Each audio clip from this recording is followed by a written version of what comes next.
అండి. అస్మద్ గురుభ్యో నమః.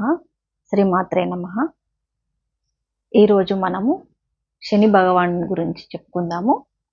అతని కారకత్వాలు, శని నీచ స్థానంలో ఉంటే ఎలా ఉంటాయి, ఉచ్చ స్థానంలో ఉంటే ఎలా ఉంటాయి మాట్లాడుకుందాము.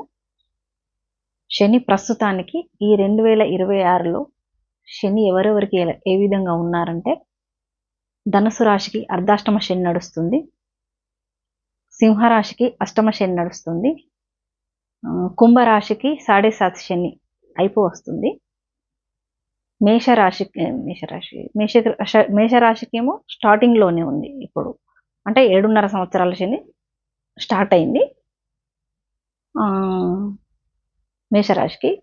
ఇంకా మీనరాశికి నడుస్తుంది, 7.5 శని నడుస్తుంది. ఈ రాశుల వారికి ఇప్పుడు ప్రస్తుతానికి శని సంచారము నడుస్తుంది అన్నమాట. అయితే శనీశ్వరుడు మనం మొన్న చెప్పుకున్న వీడియోలో కుంభరాశికి మకర రాశికి అధిపతి. తన మిత్ర స్థానాలు ఏంటంటే వృషభ రాశి మిత్రుడు, ఇంకోటి బుధుడు, శుక్రుడు బుధుడు శనికి మిత్రులు. గురువు సమభావం అన్నమాట, అటు శత్రువు కాదు ఇటు కాదు, సమభావం. కానీ చంద్రుడు సూర్యుడు కుజుడు వీరు మాత్రం శత్రువులు ఎవరికి, శనీశ్వరుడుకు. అలా ఉంటుందన్నమాట. అయితే ఈ శని గ్రహ కారకత్వం ఏంటంటే, అసలు అతని కారకత్వము అడ్డంకులు, చర్మము, ఆదాయము, వ్యాధి నిరోధము, స్త్రీ సౌఖ్యము, దాసీలు, గాడిదలు, చండాలురు, అంగవైకల్యము, వనరులు, భయంకరము, నపుంసకత్వం, అసత్యవాది, వాయువు, ముసలితనము, బలము, ఆయాసము, మలిన వస్త్రములు, శిథిల గృహములు అంటే పాడైపోయిన గృహములు, దుష్ట సంహాసము, నలుపు, వికలాంగము, కయ్యము అంటే గొడవలు, అజీర్ణము, అరణ్య సంచారము, సర్వభౌమాధికారము, పశువులు, అలంకరణ, శునకము, దొంగతనము, వ్యవసాయము, నాగలోకము, మానసిక వ్యధ, తైలధారణ, కఠినుడు, భయము. ఇవి శని గ్రహ కారకత్వ లక్షణాలు. అయితే శని నడుస్తున్నప్పుడు చాలామంది భయపడుతుంటారు, మాకు కష్టాలు వచ్చినాయి, శని వస్తుంది, శని అష్టమ శని నడుస్తుంది, అర్ధాష్టమ శని నడుస్తుంది. ఎట్లా అంటే కాదు, శని వచ్చినప్పుడు ధైర్యంగా ఉండాలి. ఎందుకంటే మనము తెలియక చేసిన, తెలిసి చేసిన పాపాలు, తెలిసి చేసిన గత జన్మ పాపకర్మలు ఏవైనా సరే ఈ శని నడుస్తున్నప్పుడు మన కర్మలు అనేటి మనం దించుకున్నట్టు, భారం దించుకున్నట్టే, కర్మలు అనేటి దిగిపోతుంటుంటాయి మనకు. అందుకే శని రావాలే, మనం అనుభవించాలి, తప్పదు. అది ఎప్పుడైనా సరే ఏ జన్మ ఎత్తినా కూడా మన కర్మలను మనం అనుభవించక తప్పదు. అదే శనీశ్వరుడు మన జాతకంలో వచ్చినప్పుడు నిజ స్థానంలో ఉండి మనకు శని దశ నడుస్తున్నప్పుడు మన కర్మలను మనం అనుభవిస్తున్నట్టు. అందుకే మనము తెలుసుకోవాలి, అంతే. ఇంకా తెలుసుకోవాలి, ఆహా నేను ఏదో చేశాను, అందుకే ఈ కర్మ ఇప్పుడు నేను అనుభవిస్తున్నా అంటే అనుభవిస్తున్నట్టు తీరుతున్నాయి అన్నట్టు, మన కష్టాలు తీరుతున్నాయి. ధైర్యంతో పని ఎప్పుడు శని నడుస్తున్నప్పుడు ఒకటే గుర్తుపెట్టుకోండి, మనకు అర్ధాష్టమ శని నడిచినా, అష్టమ శని నడుస్తున్నా, ఏళ్ళనాటి శని నడుస్తున్నా కూడా పని ఎక్కువ ఉంటుంది. మనకు శ్రమ అనేది ఎక్కువ ఉంటుంది, చేయాలి, ధైర్యంగా చేయాలి, ఆరోగ్యంగా ఉండి పని ఎక్కువ చేసుకుంటాం. ఆయనకి ఏంటంటే శని భగవాడికి ఎవరైనా సరే పని చేస్తారనుకో, వాళ్ళ మాట తక్కువ ఉండాలి, పని ఎక్కువ ఉండాలి. మాట తక్కువ ఉండాలి, పని ఎక్కువ ఉండాలి. అప్పుడు శని ప్రభావం తక్కువ ఉంటుంది. అతనికి పని అంటే ఇష్టం, అతనికి పని చేసే వాళ్ళంటే చాలా ఇష్టం. సోమరిపోతామంటే అస్సలు నచ్చదు ఆయన. వాళ్ళకు పెట్టే ఇది ఉంటుంది కదా సోమరిపోతులకు. అందుకే ఎప్పుడు శని నడుస్తున్న రోజులు ఏదో ఒక పని చేసుకుంటూ పోవాలి. శ్రమ అంటే శరీరానికి మనము శ్రమ కలిగించాలన్నమాట.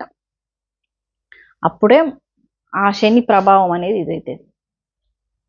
అయితే ఈ శనికి మనకు బాగా విపరీతంగా ఉన్నప్పుడు ఏం చేయాలి కదా, ఇప్పుడు నేను చెప్పాను కదా శని ఎవరెవరికి నడుస్తుంది అనేది.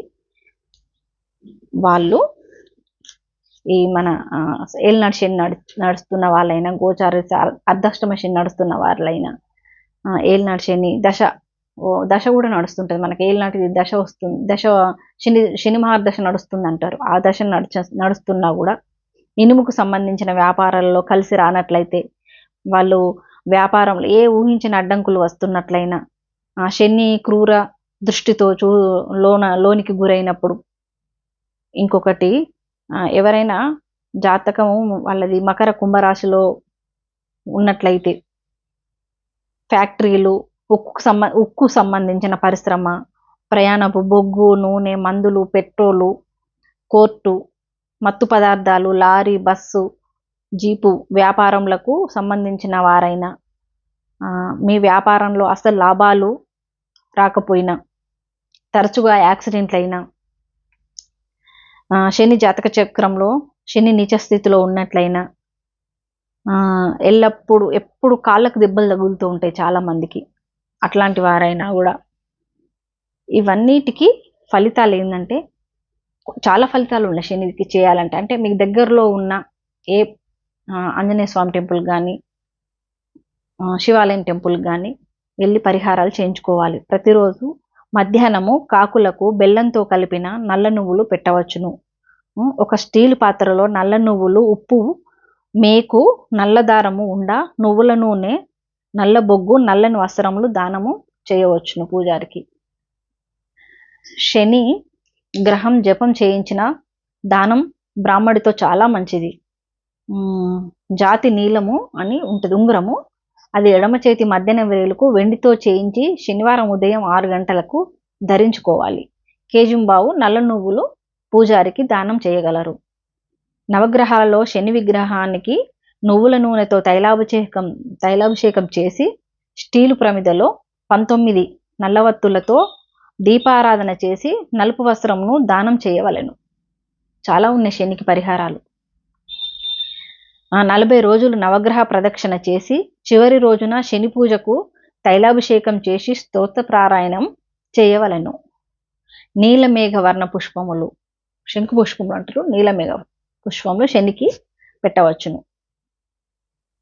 ఇంకొకటి అయ్యప్ప దీక్ష తీసుకున్న వాళ్ళైనా, మకర జ్యోతి దర్శనం చేయించుకున్నా కూడా శని దోషాలు కొంచెం పోతూ ఉంటాయి అన్నమాట.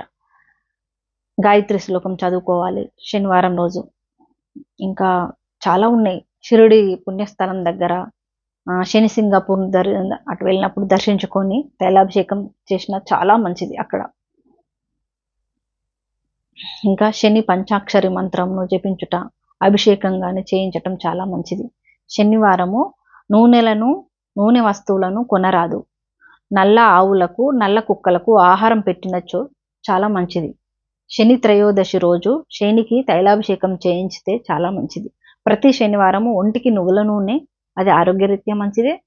శని గ్రహం నడిచిన ఉన్న వాళ్ళైనా లేని వాళ్ళైనా ప్రతి శనివారం ఒంటికి నువ్వుల నూనె రాసుకొని 1 గంట వేచి ఉండి తలస్నానం చేయటం చాలా మంచిది. ప్రవహించే నీటిలో నల్ల నువ్వులు, నువ్వుల నూనె, బొగ్గులు, నవధాన్యములు కలపవలెను. ఇలా చాలా శనికి పరిహారాలు చాలా ఉన్నాయి. ఎవరికైనా